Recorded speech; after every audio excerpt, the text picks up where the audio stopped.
Till now, we have already read that the members of the third estate they had formed the National Assembly on 17 June 1789, and the peasants they also revolted against the landlords. Now, the storming of the Bastille. So, we already know that Bastille was a fortress, and over here it was considered to be a state oppression, and people were sent over here by King Louis XVI without any trial. So, on 14th July 1789, the rebels attacked Bastille. And why did they attack? They attacked because they wanted that the people who were imprisoned over there they must be released, and they also wanted gunpowder so that they could fight further.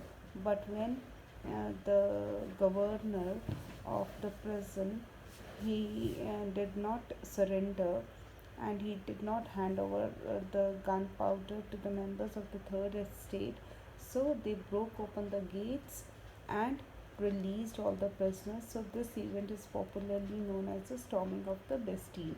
So the members of the third estate they were almost 1000 in number, and they broke open the gates, and they also released the prisoners, symbolizing the fall of, so it symbolized the fall of autocracy. It marked the beginning of the French Revolution. Louis XVI and Marie Antoinette were arrested, and later they were executed. So when people attacked on this Bastille fortress, so later on they formed the National Assembly. It ended monarchy and established a republican government. It also adopted a famous document, Declaration of the Rights of Man and of the Citizens. Children, please underline this. This is very very important. The basic rights of life, liberty, and equality were promised to all the citizens. This is also very very important. The ideas of liberty, equality, and fraternity became the guiding principles of the Republic of France. So now France became a independent country, and they were having a proper constitution. Now next is impact of the revolution in France. The revolution led to the destruction of feudalism and the growth of a new economic system of capitalism. France became a republic. The citizens got basic human rights. They could now vote and elect their representatives.